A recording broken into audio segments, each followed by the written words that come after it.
Who has planted seeds in your life that have changed you? In whose life have you planted seeds that allowed them to grow and blossom? This is prosperity and something greater.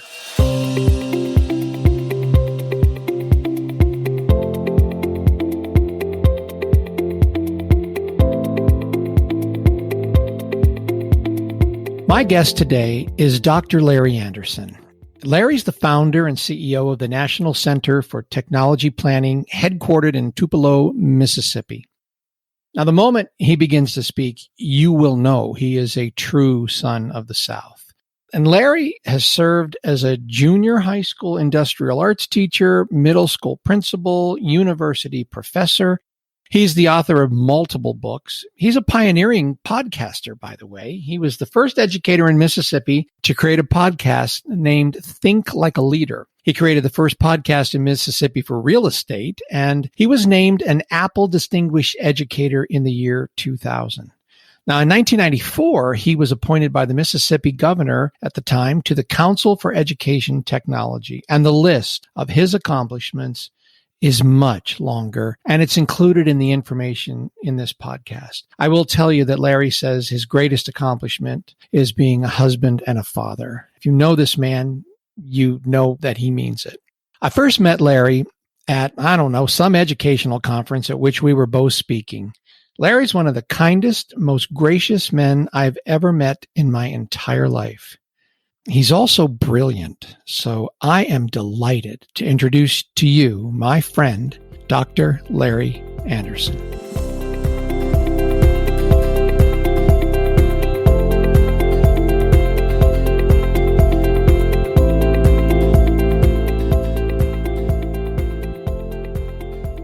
Well, welcome everybody to today's podcast. I am so happy and excited to share my dear, dear friend with you, Dr. Larry Anderson. Larry, I don't know, you probably know how long I've known you, but it has been a long time. A very long time. And we met sort of on the road, and with all of the wonderful work that you've done and we're doing then and inventing with educational technology and trying to help folks. And of course, I was really leading that charge at Classroom Connect, and we came together. And that's when I realized that I was just dealing with a very special soul whenever I spend time with you, and I would go out of my way to try to manufacture ways to hang out with you a little bit because I just liked your company. So thank you, my friend, for joining me on today's little chat we're going to have. I appreciate it so much.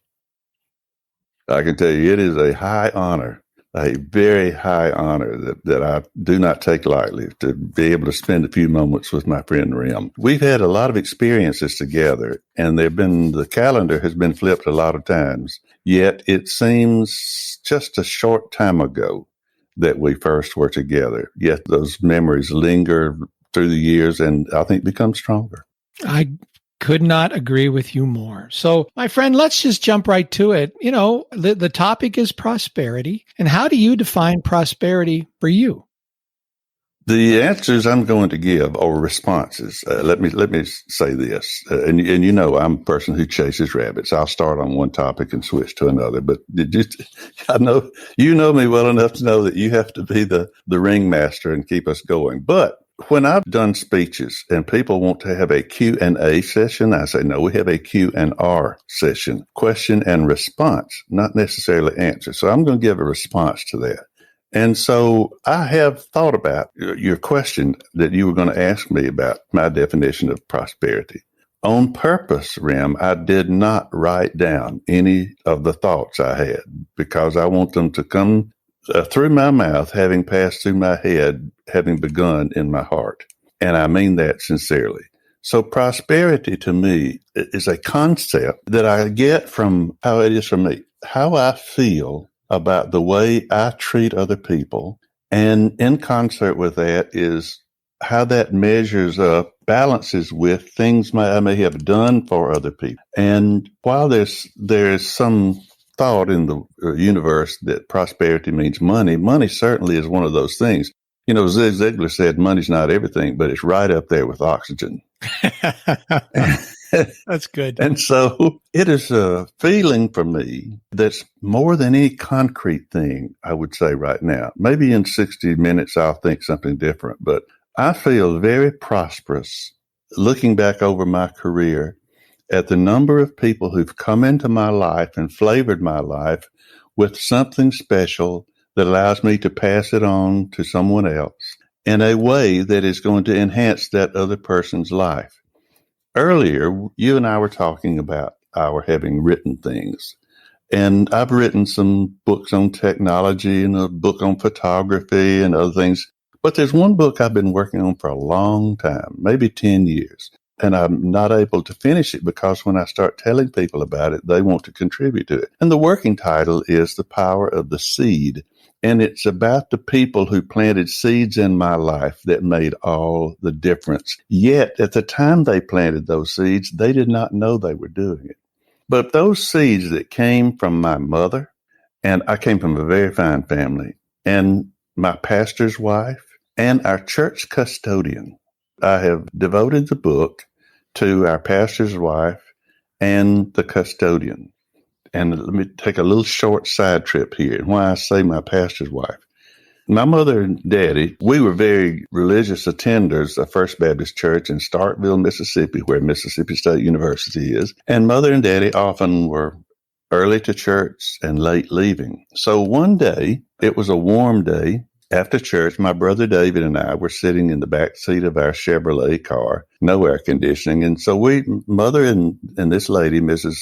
Applegate, were standing in the parking lot. And I heard Mrs. Applegate say to my mother, and I probably was 8 years old at the time, Rim, someday, Sybil, Larry is going to be a great leader. He's going to lead hundreds of people. I'm sitting there and I hear that. Now, remember, I was so timid and so shy that I could not look anybody in the face. I was the youngest of the family and the last little duck to come through the path. And so I'm sitting, I look over there at David, and David's not reacting to anything. So when we got home, and maybe a couple of days passed, I asked my mother, who was Ms. Applegate talking about? And she put her hand on my arm and she said, well, honey, she was talking about you. What? Okay, she planted a seed. I want to tell you about how that seed grew. When I was fortunate to be invited to be a speaker in Singapore, 28,000 people in the audience. And I was there with some mutual friends of ours, Roger Wagner and Linda Roberts and some other people, some education authorities. And there was this vast group of people. As I walked up the steps, I could hear Mrs. Applegate say, someday Larry will be a leader. When I've been tapped by a governor to lead things, and this is not about me, opportunities I've been given. So prosperity came to me in those cases through something somebody else did for me, sometimes to me, that flavored my life in such a way and gave me the fertilizer and the seed to then try to be the ground in which that seed could flourish. And it was often a seed, like when I was speaking in British Columbia once, and I was introduced as the Johnny Appleseed of technology because I'd given a lot of stuff away. And I take that responsibility seriously because Johnny Appleseed, number one, had to pay attention to the seeds. He had to pay attention to who was getting the seeds, and he did not stick around and watch the seeds grow. He knew that they would produce fruit that would more seeds. Now, that is a long explanation, taking your time to talk about prosperity. But prosperity is a lifestyle. It's a mindset. And I know you work with mindset team. And to me, it's a concept for which I am eternally grateful. I could say more, but won't. I'm going to prosper by saying less. Well, I'll tell you, I've watched your career. I was telling you before we started too. I mean, I love Facebook because I get a chance to just, keep an eye on what everybody's doing. And on those folks that make Facebook an unpleasant place, there's a wonderful feature called unfollow. So my Facebook's a beautiful spot. And you're right in the middle of all of it. And I've just seen so much good happening all along the way. And so that kind of moves us to the question about, Could you just give us a little bit of an idea? This chance to give folks a chance to know you even more, but what was the defining moment or event that really brought you to your career path, that helped you convey the notion of prosperity to your students, your colleagues, and the rest of them?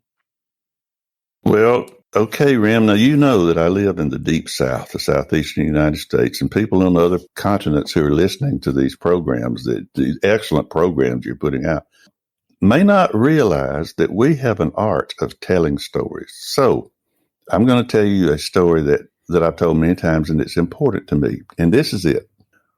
I became interested in hunting. And so a friend of mine who we were National Guard together, and he said, Larry, come go with me. I'm going to go get my rifle worked on by this gunsmith. So that was fun. So I went with him and I got this German rifle and refashioned it, and it's to this day is the most accurate weapon I've ever fired.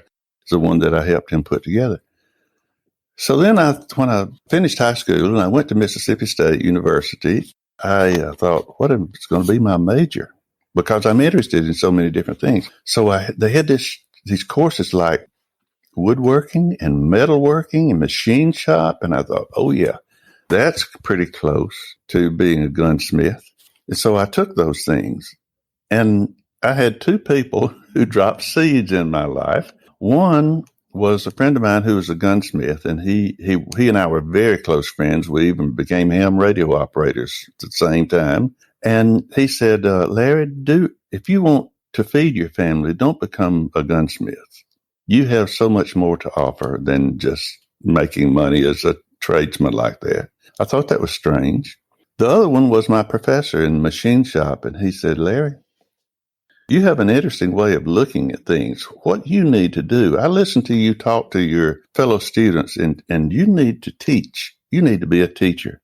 Well, let me tell you, I had teachers in my life. My mother had a lifetime teaching certificate. My aunt had two aunts who were principals. I had no interest in being a school teacher. Yet, that's what got me into being. Now, I had driven school buses. I worked with young people in church. So I did become a school teacher. What a wonderful, wonderful thing. People would ask me when I was young, Larry, what do you want to be when you grow up? I always would say, I want to be a missionary, to help those people in those foreign lands and everywhere, not paying attention to the people at home. And God let me have my first teaching job in the city where I was reared, in Starkville, Mississippi, in a junior high school. And rather than his sending me out to the world, and my sister worked in full-time foreign missions, bring them to me. And here were these young people who came in, 8th and 9th graders. What a great time. Because in Mississippi, you get your driver's license at 15, and that meant that weren't any drivers in 8th and 9th grade unless they had failed a grade.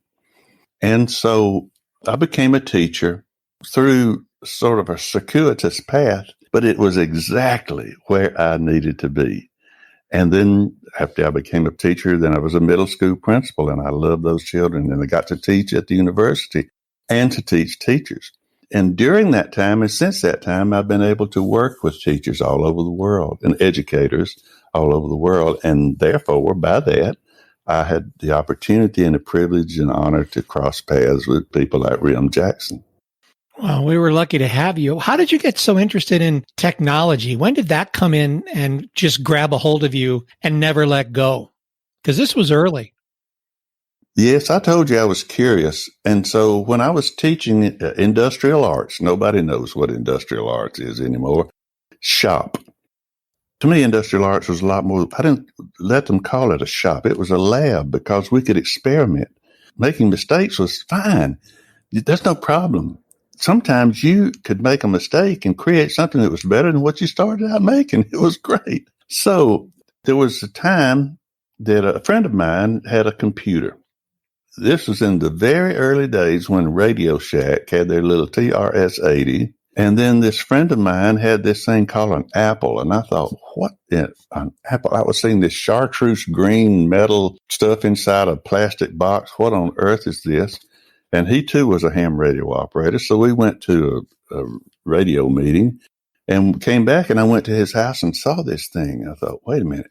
Well, at that time, the Mississippi Department of Education had put out a call for proposals for people who could get a grant to do something with some technology in their classrooms.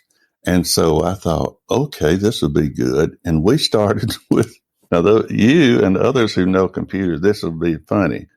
For $1,948, it was a $2,000 grant. $1,948, I got an Apple II. Not even a plus. It was just an Apple II. It had 16K of memory, of RAM. There was no hard drive. It did not exist. It required an RF modulator to get the signal from the computer to some kind of a monitor. But we started with that.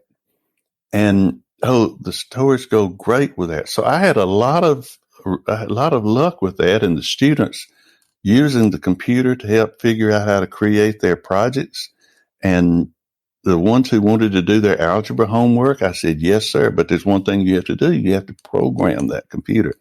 And it was amazing. I have bunches of stories around that, but basically it was because of just starting with that little Apple computer. And then I started something called Apple Swap. It was software with a purpose. And that's when you could take public domain software and send it in and a blank diskette, and I would copy stuff onto that blank diskette and send it back to you, and it was a library. And so I met a lot of people. That's what part of this Johnny Appleseed technology stuff came from. I just loved having a place and give it away because I got everything that people brought to the banquet, even though I got to give away their recipe. Does that make any sense? Isn't that wonderful? Wonderful. I'm so fortunate, man. I know. And I was saying also when Larry and I chatted for a while before we started this recording, and it was the 90s that I was the vice president at Classroom Connect, and we were running those conferences all over the country. And I was saying to Larry that I was young and I knew it was good. I knew we were having an impact. That was very clear to me, but I didn't know how really special that moment in time was. And it's only now, all these years later, that I can see what was happening. We were on a road show that all over the country and in fact, the world. I was in Singapore. I don't know if it was the same. Was I there the same year we were there together? If that was the case. No, I can tell you we weren't there at the same time. Otherwise, we would have turned that town upside down. Yeah, I definitely think that's true. I don't know how that wouldn't have happened, but no, I went over there and I had some fun with that because I got myself in the paper for playing the piano and singing and all that stuff. They called me Joe Cool. Yeah. Look, I don't know if all of your listeners know about what you did. They don't. Oh, this is too great to miss. When you would you have to tell what you did, Bram. This is terrific. That's a little, yeah, go ahead. I mean, it's fine if you want to, yeah, go ahead. I will. Okay, so here's this man who comes in and he's going to speak. He'll be the keynote speaker for your conference, whatever the subject is. It doesn't matter because this man is so well read and interested in so many things. But there's one stage prop he asks for that's quite unusual, and that is a grand piano. We need no spinet. It has to be a grand piano. And when he gets there, he has this smorgasbord of hit tunes that he's changed the words to, and they become technology words. And there's like technology songs, but they're to the familiar tunes that we hear on the radio. And it was a total knockout, absolutely total knockout. And he could do encores for 2 hours. You had that big notebook and went on and on and on. And you had written all of it. It was amazing. He's a great pianist, by the way. But lyrics and music and all of that, and the act that went along with it. Oh, man. It was a lot of fun. It was terrific. It was a lot of fun. And I just accidentally, we were doing our very first conference, and the organizer had been trying to put like a little band together, and it fell apart. It just fell apart. And then he says, I don't know what I'm going to do. I said, well, I've always done this sort of like blues thing for these no talent shows. I mean, I could do that. He goes, okay, you do that. And then the rest was history. We went on to Wasting Away again into computer lab, web server in paradise, and, Barry Manilow, I'm handy, and my favorite was when I rewrote American Pie, the entire thing, the whole thing. I rewrote American Pie for that. Sang it to Alan Kay, who was and folks that don't know, he's one of those that developed actually the mouse at Xerox Labs and whatever. And he got up and And he spoke right afterwards. He's a character. You know him. I mean, he's, quite the character. And he corrected all of my mistakes in my song. So I thought, well, I'm doing pretty good. I just got schooled by Alan Kay, the famous inventor of, the mouse. I mean, that computer you were working with came from his work. So anyway, but we do digress. And I was very concerned we would do that because that's the way life is whenever I get with you. But well, Larry, let's go back to this. So, we all face challenges. We all have obstacles that get in our way. And can you share with everybody, what do you deal with on your daily journey? What can trip you up? Oh, wow. Listen, I am the world's champion procrastinator. And because, though, it's a blessing and a curse, I'm interested in so many things. Like I told you, the first book I wrote with a colleague of mine was called I Wonder. We ask children all over the world to ask, what do you wonder about? Don't concern yourself with the answer. What do you wonder about? And so I am so highly curious that it's hard for me to spend just a few moments on anything. And by being so curious, I can start one project. And it's not that I'm not focused. It's just I may start to build something with wood. I love woodworking. And then I come across this wood, this cocoa bolo wood.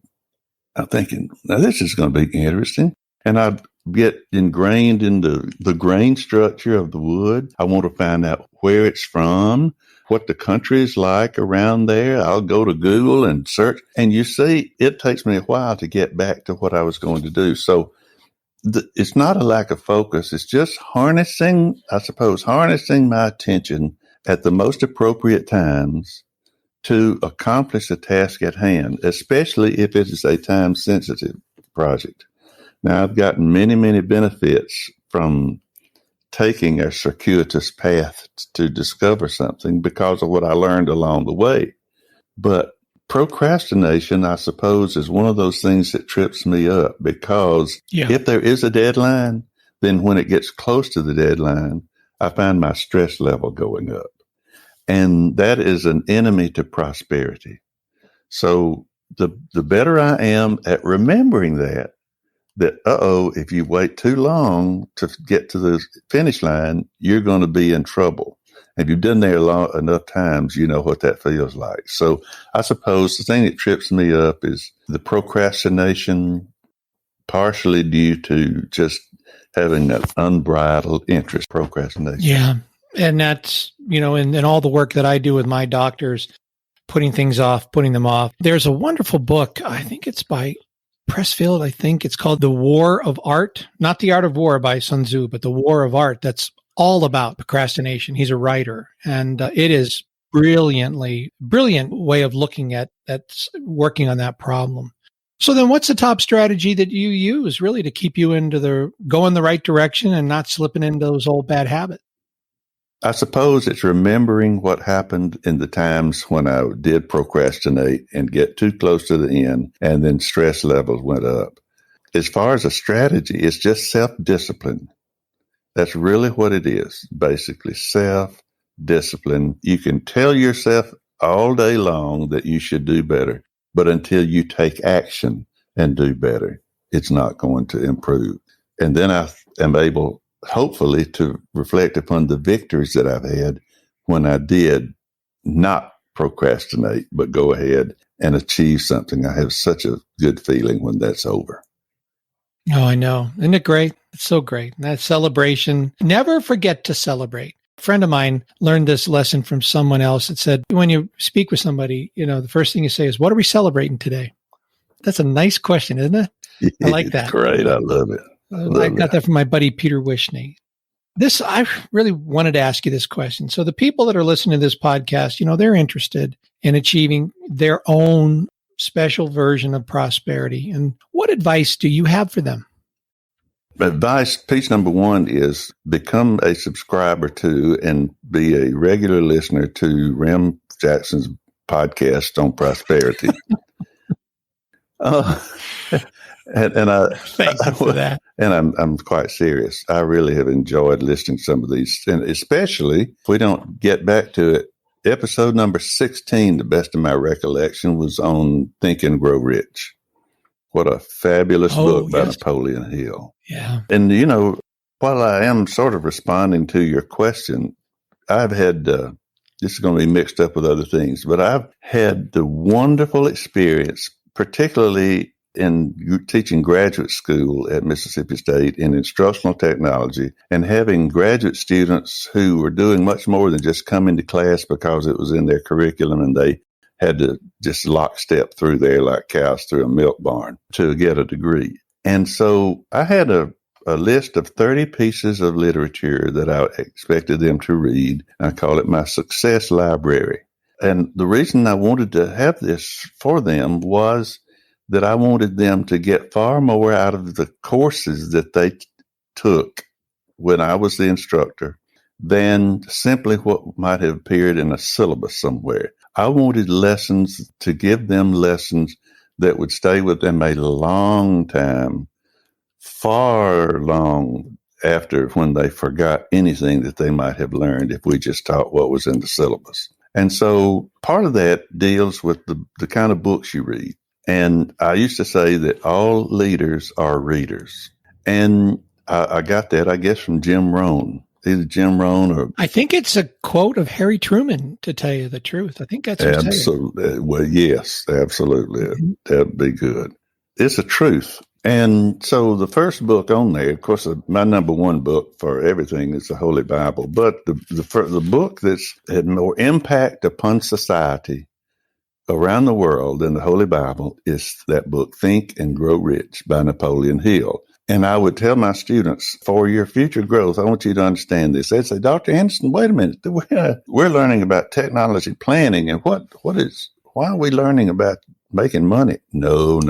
You're going to get your first lesson before you get into the book. Here's what your thing is. Look at that title. It's 4 words, Think and Grow Rich. There are 2 verbs, and there's a sequence to those verbs.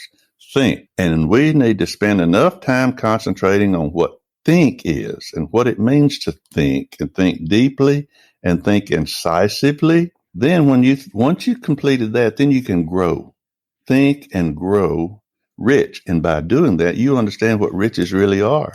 That's why I consider myself, if using your term, the most prospered person on the planet because of the friends I have, the people I have met, the experiences I have, those people who come into my life and bless me in indescribable ways. When you have thought and learn how to think and you learn how to grow and in richness, in riches, it's not money will be one of those things that will come. And then it's what you do with the money you get, but it's the friends and the decisions that you make, your stewardship of your time and your talents. And so and then there were other tools that I tried to help people to, especially people who are going to become institutional leaders like a school superintendent or some office in a State Department of Education somewhere, or even the head of a law firm, as I did with a team in Washington, D.C. You really can have some growth things when you fill your mind with success thoughts. And it's like, after Think and Grow Rich, even eagles need a push. That is a great book, and I like it because it has wide margins. That means you can write in there. And here's a tip. I used to get copies of these books and put a sheet at the front and write people's names in them, and I would mail it. It was like a chain letter, except this is chain success, and just put somebody's address in there, and I would mail it to Rem Jackson. And I would have my thoughts in there, and Rem could read it, and you'd put your thoughts in there. And then you'd mail it to Terry Gray over in Fresno, California. And she writes in it. And then it would go to Simon Much in Christchurch, New Zealand, around the world. And the last name on that list was Larry Anderson. And it would come back. And oh, my goodness, what I would gain from that. So that is a long and somewhat circuitous response. But all of the Zig Ziglar stuff, he's a good Mississippi boy. See you at the top, over the top, lessons I learned at the top. It goes on and on. Brian Tracy and those great authors who have written things that are just, hard to put into words when you put them all together. And my favorite speaker of all time is Jim Rohn. And how Larry Anderson has been helped in his daily walk by remembering when Jim Rohn would say, and don't be lazy in this. I love Jim Rohn. You're the average of the 5 people you hang out with the most. That's my favorite Jim Rohn quote. That's right. What are they doing to you, and is it okay with you? I tell you, I don't know how people have the joy in their lives when they don't have the mindset.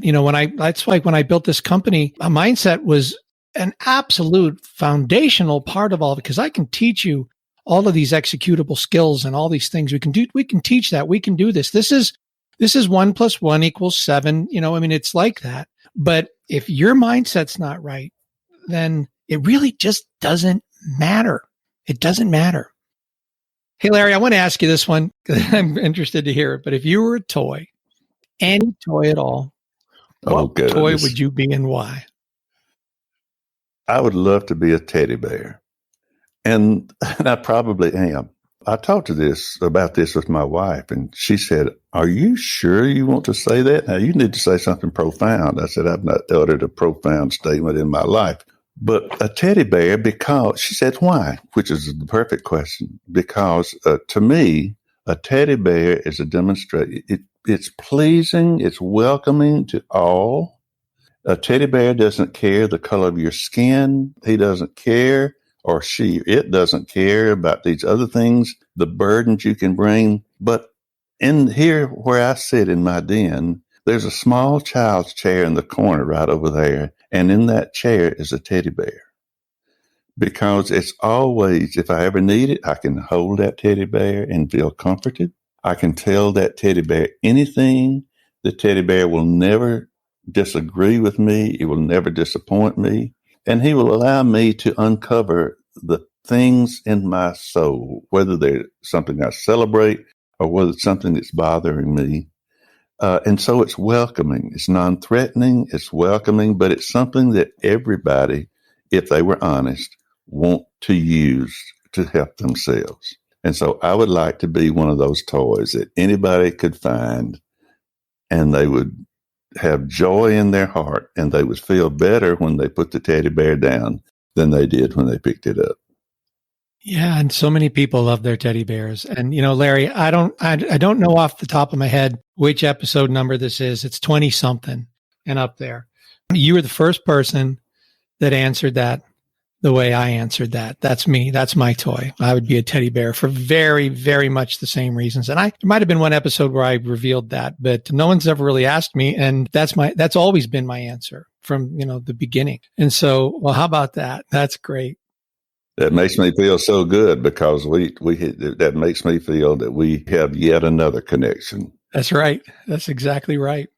Now, you recommended a lot of books. That's usually the question that I ask, but I'm going to ask you a different question, unless, of course, you have another book or two you want to share. If you could suggest like a specific prosperity tool for somebody who's pursuing this concept, what would that be and why? I'm juggling here in my mind about which direction to go.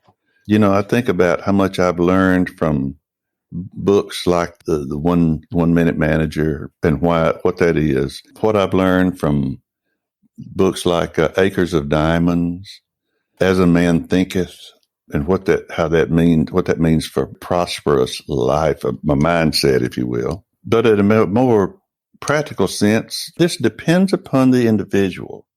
But something that helped me, I know Dr. Baum mentioned one of the things that he recommended to people to start saving early. Yes. That's not just money, but it's paying attention to, your time, how you budget your time and those things early when you're young, and what you do with that. I have gained a lot of benefit from, and I know others who have gained benefit from, the writings of Dave Ramsey. Total Money Makeover. When you take the amount of money that you have and you use it for the right purposes, and you use the snowball effect, you can learn about that with regard to money, but you also can learn about that with regard to your talents and your time and your attention. Oh, I don't want to go way off into a long explanation of that, but I learned a lot from that in how to deal with diminishing income when I changed jobs at one point.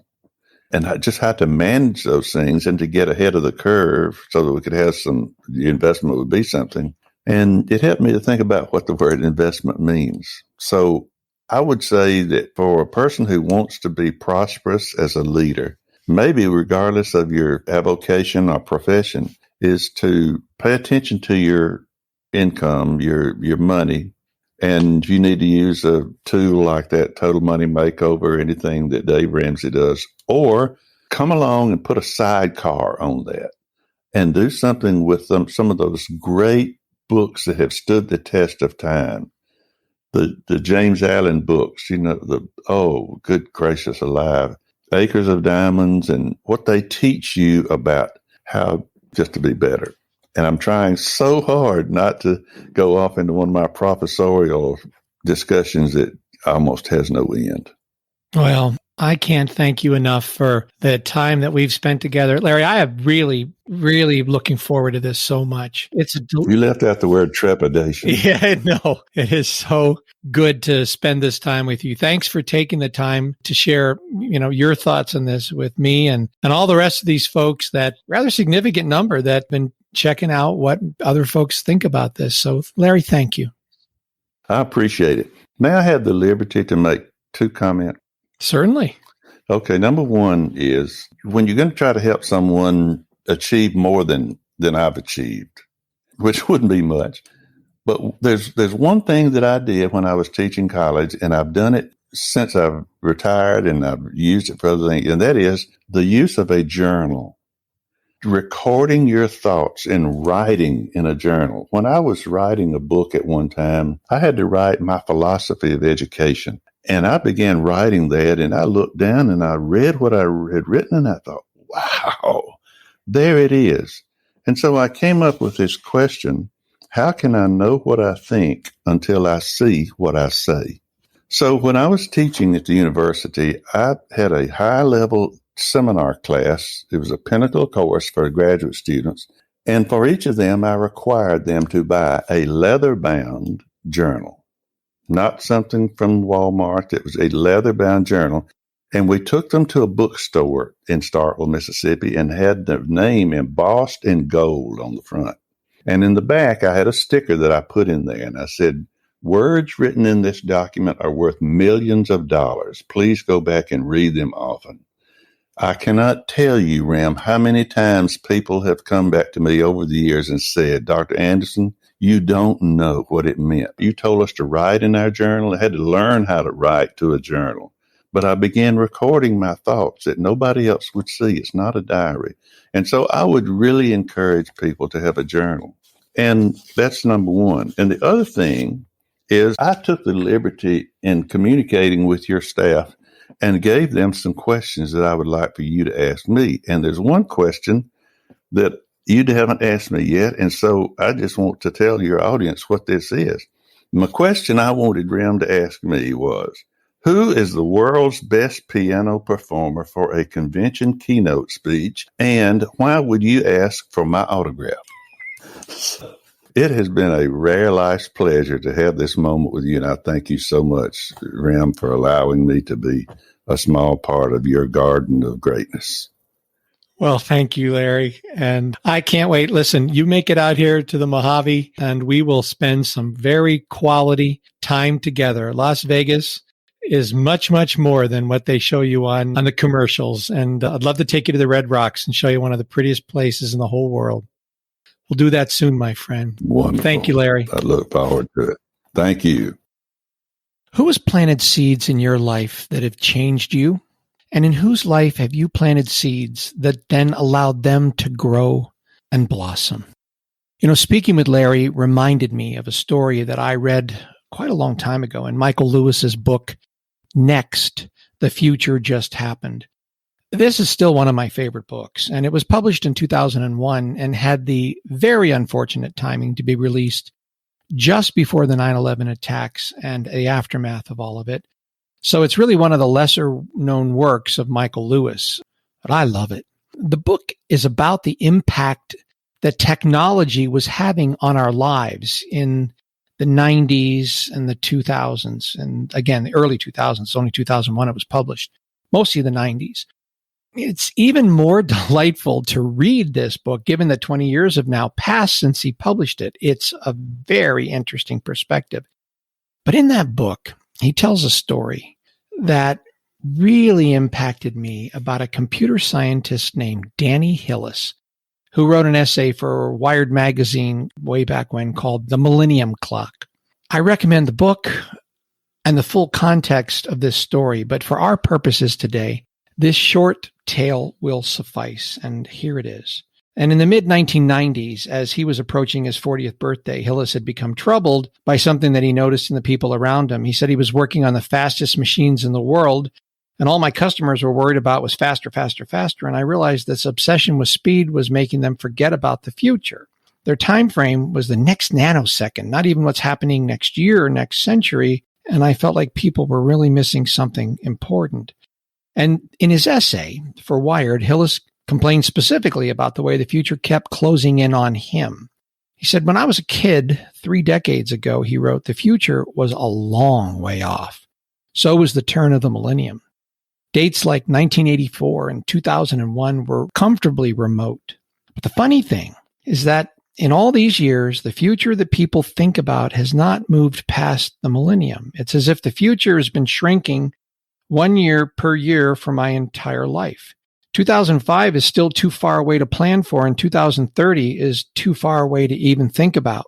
Interesting for us here in what will soon be 2022. Why bother making plans when everything will change? The awareness that something big had changed and that the change wasn't necessarily for the better struck Hillis on a trip to the old world. And here's the story I want to tell you. He'd visited New College, Oxford, which was built in 1386. There, he'd been shown the giant oak beams in the middle of the ceiling of the common room. Unlike most of the building, the oak beams weren't original. They'd been replaced at the end of the 19th century. When the time had come to replace the giant old oak beams, giant new oak beams had been thin on the ground. The New College people had called the Oxford forester to explain the problem, and the forester had informed the New College people that the man who had built the original ceiling back in the 14th century had also planted the trees to replace the beams. They stood on Oxford University land, waiting to be cut down. That story made a very great impression on Hillis. He didn't know whether it was true or not, and he didn't even bother to find out. It was one of those stories that should be true. And when I talk to my friend Larry, and I hear him talking about planting seeds in people and the ones that were planted in him, things he'll never see come to fruition, and what happens after that and after that, I was reminded of this absolutely wonderful story. And if that's not prosperity or something even greater, I don't know what is. Let me know what you think. You can send me an email at rem@toppractices.com. Prosperity is the entire focus of Top Practices. Most doctors are struggling with the business of medicine, and those that aren't truly understand that through association with other successful practitioners, they can take their success to the next level or something even greater like prosperity. Prosperity in business is a function of mindset, marketing, and management. And that's our mission at Top Practices. You can find out more about Top Practices, our marketing and management programs for doctors, our workshops, and annual summit at toppractices.com. Until next time, this is Rem Jackson.